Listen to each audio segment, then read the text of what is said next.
Well, hello everyone, and welcome to our Wednesday discussion, our conversation. This month in Centers for Spiritual Living, and this year, we're looking at where the humanity and divinity meet. And we're looking at the individual and the universal today. We're looking at the idea that it is all God. Technicon has said, enlightenment is when a wave realizes it is the ocean. I'll repeat that. Enlightenment is when the wave realizes it is the ocean. When we realize that we are one with Spirit, when we realize there's only God through and as each one of us, we're like that wave that finally knows it's part of the ocean. We're like that wave that realizes it is part of the oneness of the universe, because each one of us is part of that divinity, part of that divineness, part of that oneness. We are an individualized expression of the universe, and that universe is God.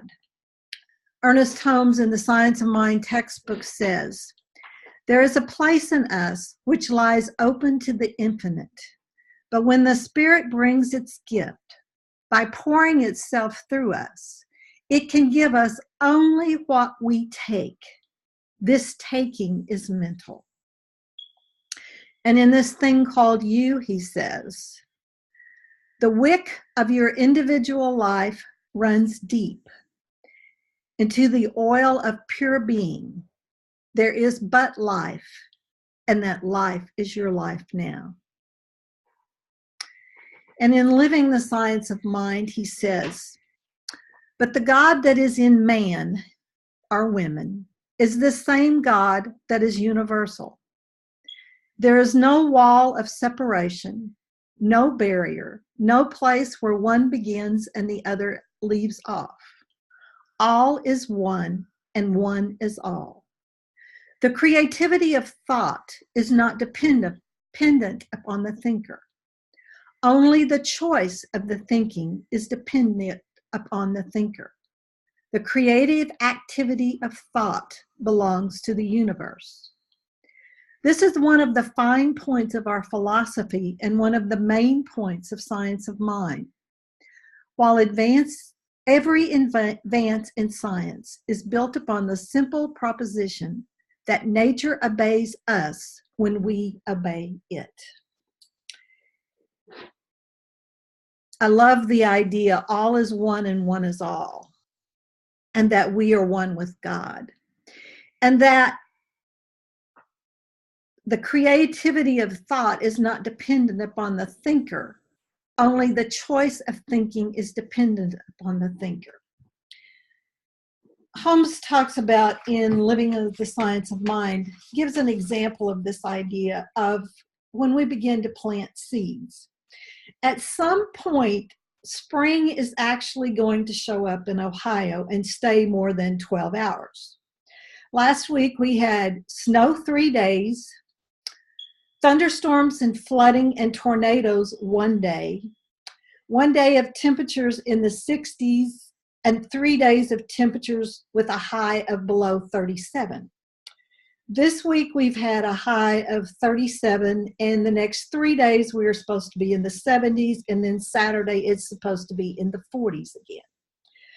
I had a pedicure yesterday, and my technician said that we were not having spring, we were having winter spring.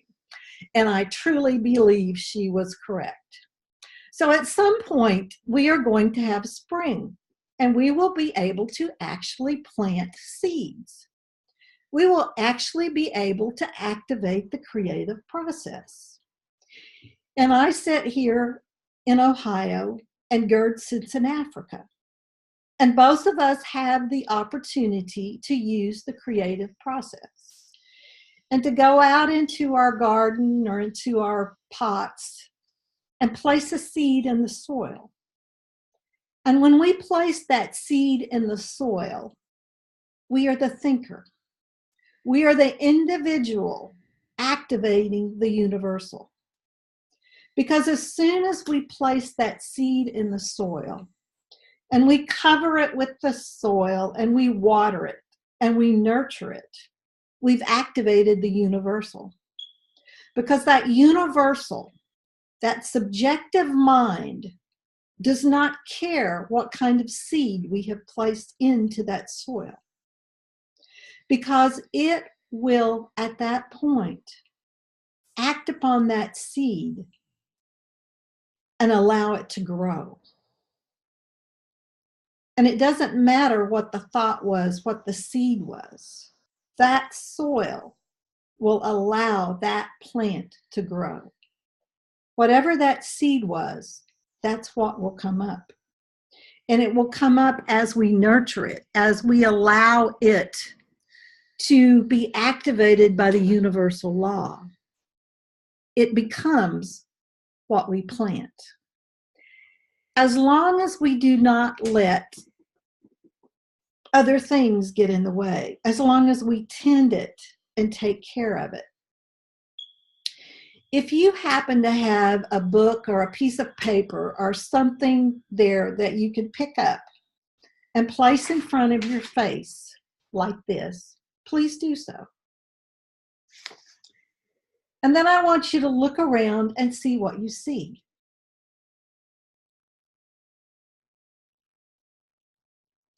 We as human beings allow things to get in our way. Whatever you placed in front of you, whether it was a piece of paper or your hand or a book or whatever it was, that represents our immediate problems, our worries, our concerns, or in the case of our seed, the weeds and no water and whatever it was. And this represents the drama and the conflict that we often allow to keep us from realizing and knowing our oneness with Spirit. It distracts us. It keeps us from believing in our oneness. It keeps us from believing in that power that is greater than we are. And it influences our thinking so that what we place in that fertile universal soil, that fertile universal creative material, is impacted and deflected and keeps us from doing and keeps it from being whatever it is. It's sort of like the idea of that forest. As I can't see the forest for the trees. When we held that piece of paper, or whatever we held up in front of us, this is our forest. This is whatever blocks us from our divinity. This is what blocks us from our oneness from Spirit. It's a representation of all those things that get in the way in our life, all those things that keep us from experiencing that oneness. And when we allow ourselves to let go, when we allow ourselves to remove those blocks, we begin to see the divine idea. We begin to see the overall plan, and we begin to know and feel our oneness with Spirit. We begin to allow ourselves to embody and embrace whatever it is that we truly experience, what we want to experience, rather than being blocked and blocked, that's the word, rather than being blocked from our source. We can remove anything as easily as what we just did. And Holmes tells us when we're experiencing those blocks, that it is our responsibility to turn away from whatever we're experiencing, to turn towards what we want to experience. When we turn away, when we turn to love, we let go of fear. When we turn to abundance, we let go of lack. When we turn towards health, We let go of illness and whatever blocks us from having a healthy experience. And we embody whatever it is that we want to experience instead of continuing to experience what we don't want to experience. And sometimes this is harder than others, but it's where we are to go. It's what we are to do. I mean, as Holmes said, all is one and one is all. And as we are that thinker that guides our thinking and allows ourselves to truly embody our oneness with spirit, we allow that oneness to allow us to receive even more of what is given to us. The first quote I read was, "There is a place in us which lies open to the infinite, but when the Spirit brings its gifts by pouring itself through us, it can give us only what we take. The taking is mental." When we have our trees in front of us, when we are seeing the limitations, the lack, whatever it is, we are blocking ourselves from that divine flow. We're blocking ourselves from wholeness. We're blocking ourselves from love. We're blocking ourselves from abundance. We're just blocking ourselves from all the good that life has to give us. We're blocking ourselves from all the good that God has to give us. And so it is our responsibility, as is our responsibility as a gardener, to weed our gardens. It is our responsibility to weed our minds. It is our responsibility to be aware of our thoughts, to be aware of our attitudes. And when they are not the ones to bring forth the joy, the love, the wholeness, the abundance that is the truth of who we are to change our thinking and change our life. And as simple as that sounds, it works. I've demonstrated it in my life many times. As I let go of the negativity, as I let go of the trees and the blocks, my life shifts, my life changes. And I manifest and experience more of that divine wholeness, that divine oneness. Reverend David Dr. Alt is the one who put together this lesson for the most part. And he summarized it very beautifully when he said, the divine is here. Solution is here. Heaven is here. The reality is we dwell in the forest of immeasurable magnitude. Our experience of this increases the level of our expanding awareness. The micro unveils more of the macro nature as we become increasingly available and less resistant of these inherent gifts. Again, as we become aware of the gifts of the universe and we become more acceptant of those gifts, we allow them to manifest in our lives.